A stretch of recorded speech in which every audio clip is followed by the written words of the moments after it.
Hi friends, मैं हूं गगन। आप मेरे साथ सीख रहे हो electric flux and Gauss theorem. आज का हमारा टॉपिक है गॉस थ्योरम का। गॉस थ्योरम क्या होता है इसके बारे में हम डिस्कस करेंगे। इससे पहले वाली वीडियोस में मैंने आपको इलेक्ट्रिक फ्लक्स और एरिया वेक्टर वगैरह मैंने आपको समझाया है, और जिसको नहीं आता वो उन वीडियोस को जरूर देखें। और जिसने अभी तक मेरी वीडियोस को सब्सक्राइब लाइक शेयर नहीं किया है तो मेरे वीडियोस को सब्सक्राइब लाइक शेयर जरूर करें, जिससे कि आने वाली वीडियोस की उन्हें नोटिफिकेशन मिलती रहे। और जो भी अगर जिस टॉपिक पर आप कमेंट करना चाहते हो, जिस टॉपिक पर आप मतलब जिस टॉपिक पर आप वीडियो चाहते हो उस पर आप मुझे कमेंट सेक्शन में कमेंट कर सकते हो। और अगर कोई डाउट है तो मुझे कमेंट सेक्शन में कमेंट करें, जिससे मैं आपके डाउट को सॉल्व कर सकूं और आपकी कोई भी डाउट सॉल्व हो सके। ठीक है, आइए हम अपने टॉपिक पे चलते हैं। गॉस थ्योरम क्या होता है? देखो, गॉस थ्योरम क्या होता है, तो गॉस थ्योरम को समझते हैं। गॉस थ्योरम ये बताता है कि एक अगर क्लोज्ड सरफेस के अंदर, एक अगर क्लोज्ड सरफेस, सपोज करो ये हमारा एक क्लोज्ड सरफेस है, ये हमारा एक क्लोज्ड सरफेस है। इस क्लोज्ड सरफेस के अंदर अगर कई सारे पॉइंट चार्जेस रखे हुए हैं, तो इस पॉइंट चार्ज के कारण इस क्लोज सरफेस से एक फ्लक्स बाहर निकलेगा। वो फ्लक्स कितना होगा ये हमें गॉस थ्योरम बताती है।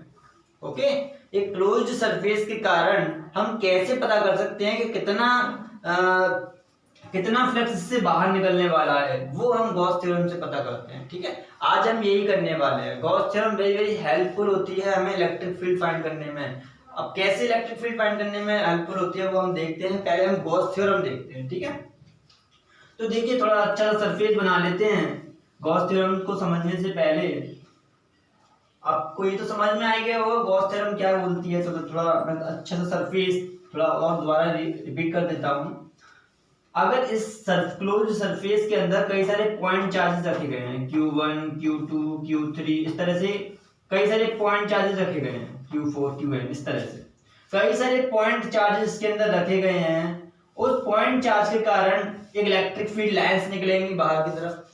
उन पॉइंट चार्ज से इलेक्ट्रिक फील्ड लाइंस बाहर की तरफ निकलेंगी, कुछ अंदर की तरफ जाएंगी अगर नेगेटिव चार्ज हुआ तो अगर ये पॉजिटिव हुआ तो इलेक्ट्रिक फील्ड लाइन ऐसे से बाहर निकलेंगी, ऐसे ऐसे ऐसे ऐसे। नेगेटिव हुआ तो ऐसे ऐसे अंदर आएंगी, ऐसे बाहर निकलेंगी इसमें, ऐसे करके बाहर निकलेंगी इसमें। लेकिन नेगेटिव हुआ तो अंदर आएंगी, ऐसे करके नेगेटिव हुआ तो अंदर आएंगी। तो ये लाइंस इस सरफेस से होके पास हो जाएंगी। और जैसे ये लाइंस जो चार्जेस से निकल रही हैं, पॉजिटिव नेगेटिव चार्ज से निकल रही हैं, नेगेटिव चार्ज के अंदर जा रही हैं, जैसी वो लाइंस इस सरफेस के थ्रू पास हो जाएंगी तो मैं उन्हें बोल दूंगा इलेक्ट्रिक फ्लक्स। बताया था ना मैंने आपको इलेक्ट्रिक फ्लक्स क्या होता है, तो इलेक्ट्रिक फ्लक्स बोल दूंगा मैं। और इलेक्ट्रिक फ्लक्स कितना पास होगा टोटल इस सरफेस से, वो हम गॉस थ्योरम बताते हैं। तो गॉस थ्योरम क्या कहती है कि टोटल इलेक्ट्रिक फ्लक्स जितना पास होगा वो 1/एप्सिलॉन टाइम्स होगा, 1/एप्सिलॉन 0 टाइम्स होगा किसके, चार्ज एनक्लोज्ड इन इट। इसके अंदर जितना भी चार्ज है ना, टोटल चार्ज, उस चार्ज का 1/एप्सिलॉन 0 टाइम्स कर दो तो जो निकल के आएगा वो टोटल फ्लक्स होगा। वो टोटल फ्लक्स होगा, यानी कि फाई से फ्लक्स को दिखाते हैं ना, तो फाई की जो आएगा वो हमारा आएगा 1/एप्सिलॉन 0 Q इंटीरियर। अंदर जितना भी चार्ज है वो सबका सम, ये हमारा आएगा इलेक्ट्रिक फ्लक्स जो इस क्लोज सरफेस से पास हो रहा है। यही गॉस थ्योरम हमें बताती है। अब देखो हम इसका प्रूफ देखते हैं। तो प्रूफ कैसे करेंगे ऐसा, तो थोड़ा प्रूफ की तरफ चलते हैं हम। ये तो आपको समझ में आ गया होगा, सिंपल है गॉस थ्योरम, लेकिन बहुत ज्यादा हेल्पफुल बहुत होती है। मतलब बहुत ज्यादा कॉम्प्लिकेटेड चीजों में हम इसका यूज करते हैं इलेक्ट्रिक फील्ड फाइंड करने में। अब जैसे अगर मैं आपको बताऊं कि अगर सपोज करो हम गॉस थ्योरम का प्रूफ कर रहे हैं, हम प्रूफ कर रहे हैं गॉस थ्योरम का, ठीक है, प्रूफ। तो प्रूफ करने के लिए हमें क्या करना है, सबसे पहले हमें एक क्लोज्ड सरफेस चुनना पड़ेगा। अब कैसा भी सरफेस ले लो, अभी मैं आपको एप्लीकेशन नहीं बता रहा हूँ गॉस थ्योरम का, मैं तो सिर्फ गॉस थ्योरम प्रूफ करवा रहा हूँ। देखो सिंपल सरफेस ले लूंगा तो आपको बोलोगे कि सिंपल सरफेस ले लिया, मतलब हमें टिपिकल ले दिया, तो मैं आपको टिपिकल ही लेता हूँ। मैं खुद टिपिकल लूंगा सरफेस को, ऐसा सरफेस लूंगा जो आपको थोड़ा परेशानी हो सॉल्व करने में। ठीक है, मैं सिंपल सरफेस नहीं लूंगा, मैं एक टिपिकल सरफेस लेता हूँ, यानी कॉम्प्लिकेट जो स्फेरिकल ना होके हो तो क्लोज हो, लेकिन अलग अलग शेप हो, मतलब जो सरफेस है वो कहीं पे पतला हो, कहीं पे मोटा हो, ऐसा हो, ठीक है, कहीं पे मोटा हो, ऐसा हो, ठीक है। तो आपको करना क्या है, एक सरफेस आपको चूज करना है, ऐसे करके आप सरफेस चूज कर लो। मैंने एक सरफेस ले लिया ऐसे करके, मैंने एक सरफेस ले लिया ऐसे करके, इस सरफेस पर मैंने ऐसे करके सरफेस ले लिया, ठीक है। कॉम्प्लिकेट है, आप कहोगे गोल तो है नहीं, गोल है, कहीं से दिख रहा है, नहीं गोल नहीं है, ये गोल नहीं है। अब सपोज करो इसके अंदर एक पॉइंट चार्ज रखा हुआ है, मैं तो सिंगल पॉइंट चार्ज ले लेता हूँ, ठीक है, आप बहुत सारे हम बाद में ले लेंगे, ठीक है। हम सिंगल एक पॉइंट चार्ज लेते हैं प्लस क्यू, मान लेते हैं क्यू इंटीरियर, हमने प्लस क्यू चार्ज यहाँ पे सेंटर पे रखा हुआ है, इसका ये सेंटर है, इस पूरी बॉडी का ये सेंटर है, इस पूरी बॉडी का ये सेंटर है, इस पूरी बॉडी के सेंटर पर एक प्लस क्यू चार्ज रखा हुआ है, जो हमने कैपिटल क्यू से निकाल देते हैं, कैपिटल क्यू, ओके। अब इसके कारण इलेक्ट्रिक फील्ड लाइंस बाहर आएंगी ऐसे ऐसे, इलेक्ट्रिक फील्ड लाइंस बाहर आएंगी ऐसे ऐसे, वो इलेक्ट्रिक फील्ड लाइंस जैसी सरफेस से पास होंगी फ्लक्स बन जाएंगी, ठीक है।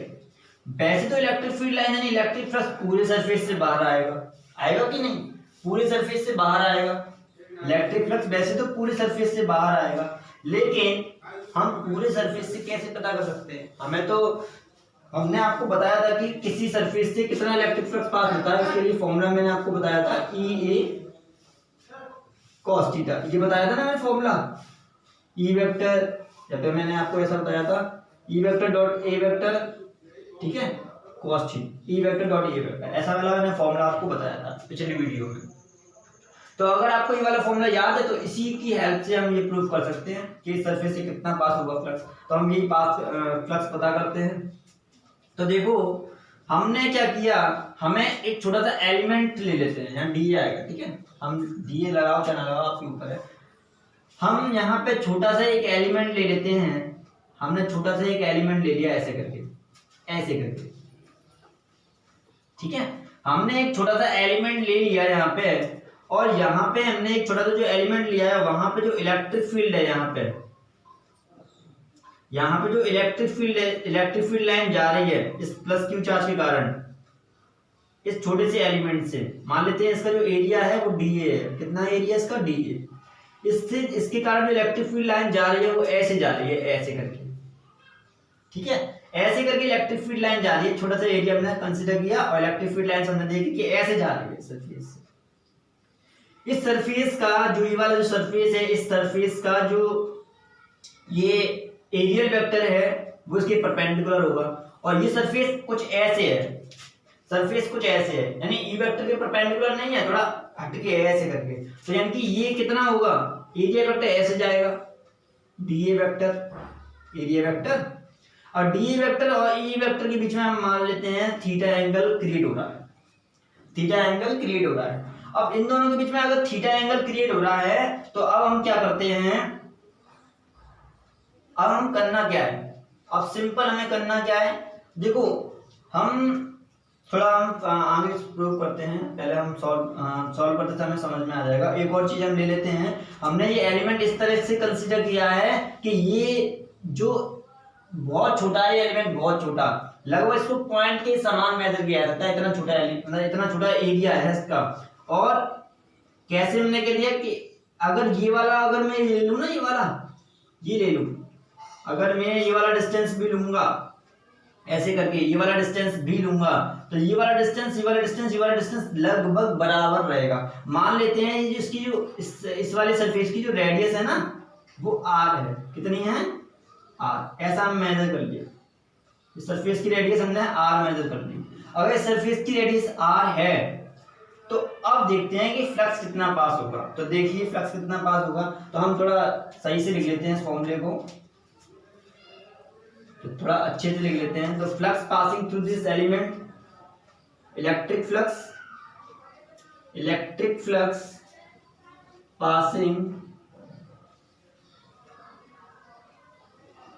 थ्रू दिस एलिमेंट कितना आ जाएगा, एलिमेंट अच्छे से लिखो, बड़ा बड़ा एलिमेंट तो इस एलिमेंट डी से कितना इलेक्ट्रिक फ्लक्स पास हो रहा है, तो आप बोलोगे क्या बोलोगे आप, फाई ई बराबर डी फाई, भाई छोटा सा फ्लक्स ही तो पास होगा, कम फ्लक्स पास होगा इससे, तो हमने डी फाई कर दिया। ठीक है, इंटीग्रेशन करना है A vector dot d A vector, कितना फ्लक्स का फॉर्मूला होता है हमारा ये, भाई छोटा सा एरिया लिया है तो फाई भी हमारा छोटा सा होगा, और यहाँ पे हमारा इतना रहेगा। ठीक है, अब हम क्या करेंगे, अब हमें करना क्या है, ये हम फॉर्मूला जानते हैं। ठीक है, लेकिन हमें करना क्या है, ये हमारा क्लोज लूप है, तो क्लोज लूप का जब इंटीग्रेशन लेते हैं ना, तो हम यहाँ पे क्लोज करके दिखाते हैं ऐसे करके, इसका मतलब है लाइन इंटीग्रल या फिर सर्कुलर इंटीग्रल, यानी कि क्लोज सरफेस का इंटीग्रेशन कर रहे हैं, इसका मतलब ये होता है, यानी किसी क्लोज चीज का इंटीग्रेशन करना है, हम जो इंटीग्रेशन कर रहे हैं वो क्लोज लाइन के अलाउंग कर रहे हैं, इसका मतलब ये होता है। ओके, ये आपको ध्यान रखना है, ये ए का इंटीग्रेशन करना है मुझे पूरे का। ठीक है, ए के सरफेस का जितना भी सरफेस होगा ना उसके अलाउंग इंटीग्रेशन करना है, पूरे सरफेस का इंटीग्रेशन करना है। ठीक है, तो अब हम क्या करेंगे, तो आपको इंटीग्रेशन तो आता ही होगा क्योंकि आप तो मैथमेटिक्स के स्टूडेंट होंगे, आपके फिजिक्स है आपके पास, तो बायोलॉजी में भी कुछ ज्यादा, बायोलॉजी के लिए थोड़ा टिपिकल बढ़ जाता है। तो आप यहाँ क्या कर सकते हो, E vector dot d A vector, E vector dot d A vector, तो डॉट हटाओगे तो यहाँ पे आ जाएगा हमारा E d A cos theta, कितना आ जाएगा, E d A cos theta. Okay, अब E d A cos theta आ जाएगा तो हम क्या कर देंगे, इसका हमने एलिमेंट इतना छोटा माना है, हमने ये वाला जो एलिमेंट है वो इतना छोटा माना है कि इस पूरे सरफेस पर जो हमने एरिया काटा है, छोटे छोटे एलिमेंट्स का जो एरिया काटा है वो इतना है कि प्रत्येक एरिया पर इलेक्ट्रिक फील्ड लगभग सेम रहे, इस पर भी इलेक्ट्रिक फील्ड उतना ही, यहाँ पे जो एरिया कटे वहां पे भी इलेक्ट्रिक फील्ड उतना ही, हर जगह जितना भी एलिमेंट काटू ना उस पे इलेक्ट्रिक फील्ड की वैल्यू लगभग सेम आए, इतना मैंने इलेक्ट्रिक फील्ड मैंने काटा है, मतलब सॉरी इलेक्ट्रिक फील्ड नहीं, सॉरी इतना मैंने एलिमेंट का, इतना एलिमेंट्स का एरिया मैंने लिया है, प्रत्येक एलिमेंट्स का एरिया इतना है कि इलेक्ट्रिक फील्ड इस एरिया की किसी भी पॉइंट पर इलेक्ट्रिक फील्ड मेजर करूं तो लगभग वैल्यू ई की सेम ही आए, तो ऐसा मैंने एरिया लिया है, यानी कि कह सकता हूं कि ई जो है वो कांस्टेंट है, ई जो है यूनिफॉर्म है, यहाँ पे ई जो है वो यूनिफॉर्म है। अगर ई यूनिफॉर्म है तो ई अगर यूनिफॉर्म है, ई अगर यूनिफॉर्म है तो मैं क्या कर सकता हूं, डी फाई ई बराबर आ जाएगा, ई को बाहर निकाल दो। ठीक है, ई को बाहर निकाल दो। अगर आप ये नहीं करना चाहते हो, सपोज करो ये नहीं करना चाहते हो, तो आप क्या करोगे, आप इंटीग्रेशन लिख दो अंदर ही अंदर, आप अंदर ही अंदर कर दो, यहाँ पे ए के उसका इंटीग्रेशन करना है ना, तो आप अंदर ही अंदर इंटीग्रेशन कर दो, आप इसको ना लिखो बात क्योंकि कंफ्यूजन क्रिएट हो रही है आपके लिए, तो इंटीग्रेशन कर दो आप। ई वेक्टर का फॉर्मूला क्या होता है भाई, ये पॉइंट चार्ज है, ये आर डिस्टेंस पर इलेक्ट्रिक फील्ड पता करना है, तो फॉर्मूला हमने बताया था ना 1/4πε0 q अपॉन आर स्क्वायर, ये तो होता है formula D A cos theta. ठीक है, अब देखो आपको देखना क्या है, यहाँ पे हम ये देखेंगे कि डी फाई ई, देखो हम इसको रफ कर देते हैं, पहले आप ये ऊपर वाला लिख लीजिए या कॉपी पेन लेके बैठा करो जिससे कि आप लिख लो। ठीक है, पहले आप इसको लिख लो क्योंकि हमारे पास स्पेस की कमी है वैसे भी। ठीक है, पहले आप लिख लो या स्क्रीनशॉट ले लो आप, मैं साइड हो गया। अच्छा चलो आपने स्क्रीनशॉट ले लिया होगा तो मैं इसको रफ कर देता हूँ, कॉपी पेन लेके साथ में बैठा करो जिससे कि कोई प्रॉब्लम क्रिएट ना हो जाए। ठीक है, हाल क्या लिखते चलो, नोट्स बनाओगे तो बोर्ड एग्जाम में आपके लिए हेल्प मिलेगी। ठीक है, तो यहाँ पे हम डी फाई ई की वैल्यू कैलकुलेट कर रहे हैं, डी फाई ई बराबर आ जाएगा हमारा कितना, देखो ये चीज कांस्टेंट है, इसको बाहर निकाल दो, क्यू भी कांस्टेंट है भाई, क्यू तो बदलेगा ही नहीं, जो चार्ज अंदर है वो तो अंदर ही रहेगा, जितना मैग्नीट्यूड है उतना ही मैग्नीट्यूड रहेगा, तो मैग्नीट्यूड सेम रहेगा, ये कांस्टेंट है, ये भी कांस्टेंट है, तो आप जानते हो इसकी वैल्यू फिक्स रहती है, बना q/4πε0। तो यहाँ पे अंदर क्या बचा हमारा, देखो डिस्टेंस लगातार चेंज होगा, हमने अभी आपको बताया कि एरिया इस तरह से कंसीडर किया है कि इसके प्रत्येक पॉइंट पर इलेक्ट्रिक फील्ड की वैल्यू सेम रहे, लेकिन भाई आप देख सकते हो यहाँ पे आर की वैल्यू सबसे ज्यादा है, यहाँ पे आओगे तो आर की वैल्यू कम हो जाएगी, यहाँ पे आओगे तो आर की वैल्यू और कम हो जाएगी, यहाँ पे आओगे तो थोड़ी आर की वैल्यू बढ़ जाएगी, लेकिन इसके कंपैरिजन में थोड़ी कमी रहेगी, तो आर की वैल्यू लगातार चेंज होती रहेगी, तो आर की वैल्यू लगातार चेंज होती रहेगी, इसलिए मैंने इंटीग्रेशन के बाहर नहीं निकाला आर स्क्वायर। ठीक है, आपको पिछली वीडियो में मैंने आपको बताया था कि D A cos theta upon R square किसके बराबर होता है, तो यानी कि ये क्या चीज है, एरिया अपॉन रेडियस का स्क्वायर। ये तो सॉलिड एंगल है, ये तो सॉलिड एंगल है। और एक क्लोज्ड सरफेस का जो सॉलिड एंगल, मतलब ये सॉलिड एंगल है क्लोज्ड सरफेस का। आप देख सकते हो यहाँ पे जो ये वाला जो एंगल है ना, ये वाला, ये हमारा डी फाई से, हम डी ओमेगा से इसको दिखा देते हैं। किससे? डी ओमेगा से। हम इसको भाई छोटा सा एरिया, तो यहाँ पे सॉलिड एंगल भी छोटा सा होगा, डी ओमेगा।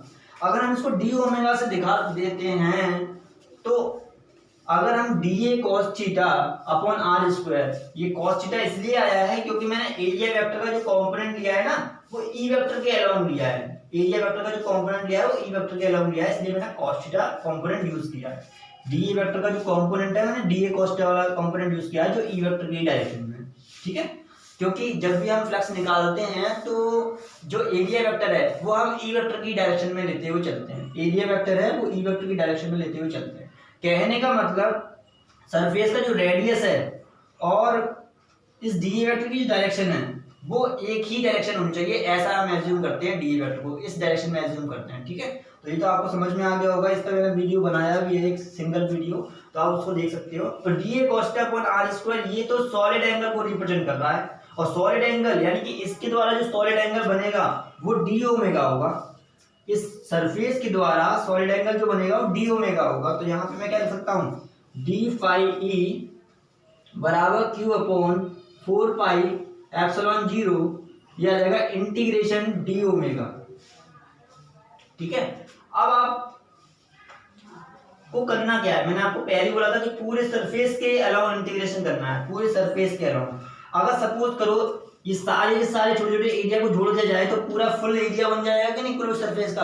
अगर फुल एरिया बन जाएगा तो मैंने आपको बताया था कि किसी भी क्लोज सरफेस के सेंटर पर उस पूरे सरफेस के द्वारा कितना एंगल बनता है, तो आपको मैंने बताया था पिछली वीडियो में 4 पाई। कितना बताया था? 4 पाई। तो आप यहाँ क्या डायरेक्टली क्या लिख दोगे, इसका आंसर कितना आने वाला है? 4 पाई। तो आप यहाँ 4 पाई लिख देना। तो यहाँ क्या लिखोगे आप? 4 पाई। तो यहाँ लिख लेते हैं हम इंटीग्रेशन डी ओमेगा हमारा कितना है? 4 पाई, है ना। इंटीग्रेशन डी ओमेगा हमारा कितना है? 4 पाई। तो अब आप क्या करोगे, इसको थोड़ा यहाँ लिख देते हैं हमारे पास। इसका जो इंटीग्रेशन करेंगे यहाँ से डी फाई हट जाएगा। ठीक है, इंटीग्रेशन करने पर हमारा डी फाई हट जाएगा। इंटीग्रेशन करने पर हमारा डी फाई हट जाएगा। ये तो आपको पहले से मालूम होगा, थोड़ी सी मिस्टेक हो गई हमसे। तो ये इंटीग्रेशन करने पर डी फाई हट जाएगा, तो हमारा इसका जो आंसर आएगा वो 4 पाई आएगा। तो हम डायरेक्टली इसकी जगह ये लिख देंगे यहाँ पे। ठीक है, तो फाई ई बराबर आ जाएगा हमारा क्यू अपॉन 4 पाई एप्सिलॉन 0, यह आ जाएगा 4 पाई। 4 पाई से 4 पाई कैंसिल, तो हमारा आ जाएगा क्यू अपॉन एप्सिलॉन 0। ठीक है, और ये हमारा फाई ई किसके बराबर आ गया? क्यू अपॉन एप्सिलॉन 0 के बराबर। तो यहाँ पे कितना आ गया? फाई ई बराबर क्यू अपॉन एप्सिलॉन 0। ये हमारा एक फॉर्मूला आ गया। यानी कि यही तो हमारा गॉस थ्योरम था कि जो फ्लक्स होता है किसी क्लोज सरफेस के पास, किसी क्लोज सरफेस से पास होने वाला जो फ्लक्स होता है, किसी क्लोज सरफेस पे लेंथ जो फ्लक्स होता है, वो फ्लक्स 1 अपॉन एप्सिलॉन 0 टाइम्स होता है क्यू का। और क्यू क्या चीज है? Interior charge. क्यू क्या चीज है? इंटीरियर चार्ज, अंदर वाला चार्ज। यानी कि किसी भी क्लोज सरफेस से पास होने वाला फ्लक्स जो होता है वो 1 अपॉन एप्सिलॉन 0 टाइम्स होता है क्यू का, यानी क्यू यानी अंदर वाले चार्ज का। तो ये आपको ध्यान रखना है, गॉस थ्योरम में ये होता है कि अंदर वाला चार्ज ही फ्लक्स क्रिएट करेगा। इससे कितना फ्लक्स गुजर रहा है ये डिपेंड करता है अंदर वाले चार्ज पर। क्लोज सरफेस के अंदर कितना चार्ज है इस पर डिपेंड करता है, क्योंकि यहाँ पे क्यू इंटीरियर आ जाए, यहाँ पे क्यू इंटीरियर। तो हम यहाँ पे थोड़ा अच्छे से समझने के लिए हम क्या करेंगे, हम यहाँ पे लिख देते हैं क्यू इंटीरियर। क्यू इंटीरियर मतलब हमने अंदर वाला चार्ज एज्यूम किया है, अंदर वाला चार्ज। अगर हम बाहर वाला चार्ज एज्यूम करते हैं ना, तो पहले आप इसको लिख लो, मैं आपको आगे कराता हूँ। ये तो गॉस थ्योरम हमारा कंप्लीट हो गया। फाई बराबर क्यू इंटीरियर अपॉन में एप्सिलॉन 0 होता है। थोड़ा इसका तो और एक्सप्लेन करूंगा, पहले इसको स्क्रीनशॉट ले लो या लिख लो इसको।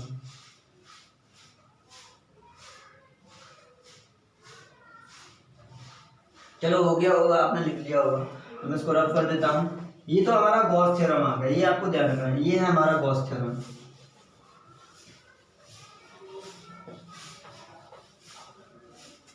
चलो गॉस थ्योरम तो हमारा आ गया। अब गॉस थ्योरम में कुछ पॉइंट्स हैं, कुछ पॉइंट्स हमने देखे गॉस थ्योरम में, कॉन्क्लूजन के नाम से इसको लिखेंगे हम, कॉन्क्लूजन। हमने क्या क्या देखा गॉस थ्योरम में? तो देखो पहला पॉइंट हमने ये देखा कि किसी भी क्लोज सरफेस से जो फ्लक्स लिंक्ड होता है वो only on depends inside charge, मतलब जो अंदर कितना चार्ज है उस पर ही डिपेंड करता है इससे बाहर निकलने वाला फ्लक्स, ठीक है।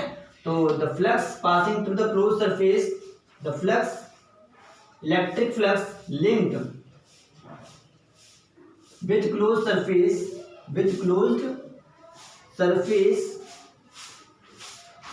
Depends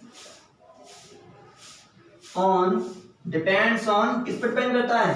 on the total internal charge, total charge inside it, इसके अंदर कितना चार्ज है उस पर डिपेंड करता है कि इससे टोटल फ्लक्स कितना लिंक है। इलेक्ट्रिक फ्लक्स जितना गुजरेगा वो डिपेंड करता है इसके अंदर कितना चार्ज है। पहला तो पॉइंट आप समझ गए होंगे, ठीक है, क्योंकि पहले पॉइंट पर हमने डिराइव कराया था फॉर्मूला। अब सेकंड पॉइंट हमारा क्या है? सेकंड पॉइंट हमारा ये होता है कि अगर हमारे पास एक सरफेस है, सपोज करो ये सरफेस है, और इस सरफेस के बाहर रखा हुआ है चार्ज, हमने मान लिया क्यू चार्ज रखा हुआ है, सरफेस के बाहर प्लस क्यू चार्ज रखा हुआ है। अगर इस सरफेस के बाहर प्लस क्यू चार्ज रखा हुआ है तो यहां से इलेक्ट्रिक फील्ड लाइंस ऐसे निकलेंगी, जैसे करके ऐसे इलेक्ट्रिक फील्ड लाइंस निकलेंगी, ये निकल गई इलेक्ट्रिक फील्ड लाइंस, ठीक है, ये इलेक्ट्रिक फील्ड लाइंस निकल गई ऐसे। तो आप इसमें क्या देख रहे हो कि जितनी इलेक्ट्रिक फील्ड लाइंस में एंटर कर रही हैं उतनी ही इलेक्ट्रिक फील्ड लाइंस बाहर निकल जाती हैं, यानी कि जितना फ्लक्स इसमें जाता है उतना ही फ्लक्स इसमें से बाहर निकल जाता है। तो अंदर फ्लक्स कितना?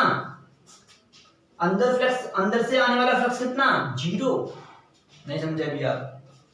देखो अगर चार्ज बाहर रखा हुआ है इस गॉस सरफेस से, इसको हम क्लोज सरफेस है, इस क्लोज्ड सरफेस के अगर चार्ज बाहर है, इस क्लोज्ड सरफेस के अगर चार्ज बाहर रखा हुआ है तो वहां से जितना उससे इलेक्ट्रिक फील्ड लाइन जितनी भी निकलेंगी जो इस सरफेस के अंदर जाएंगी, क्लोज सरफेस के अंदर, उतनी ही लाइंस बाहर निकल के आ जाएंगी, यानी कि जितना फ्लक्स इसके अंदर जा रहा है उतना ही फ्लक्स इससे बाहर आ रहा है। तो जितना जा रहा है इलेक्ट्रिक फ्लक्स उतना ही इलेक्ट्रिक फ्लक्स बाहर आ रहा है। तो अंदर से आने वाला फ्लक्स कितना? 0। अंदर से तो कोई फ्लक्स नहीं आ रहा, इसका मतलब अंदर कोई चार्ज है ही नहीं, ठीक है, यानी कि इस सरफेस से कोई फ्लक्स पास नहीं हो रहा, ऐसा मैं बोलूंगा।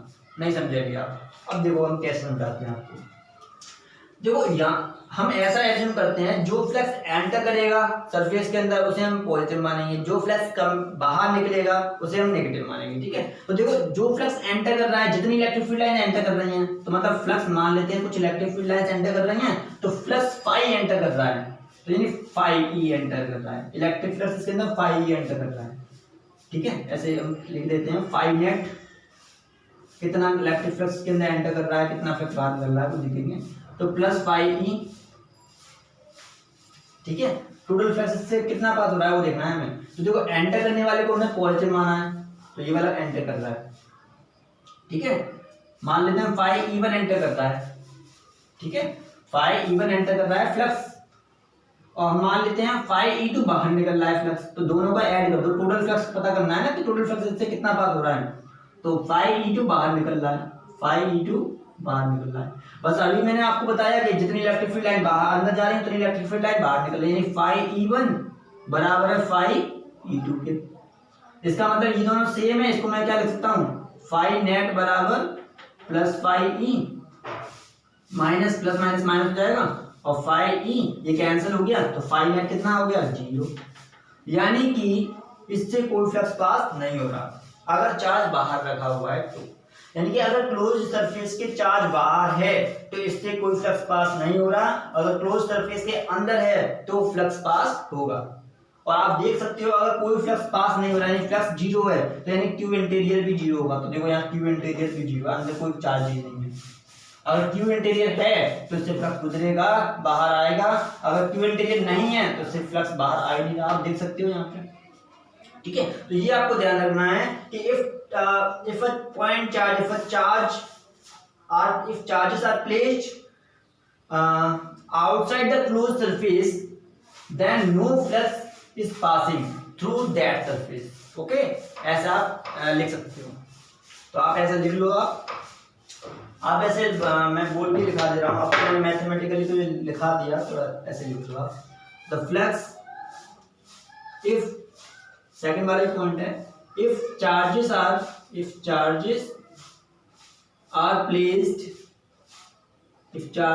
Placed outside the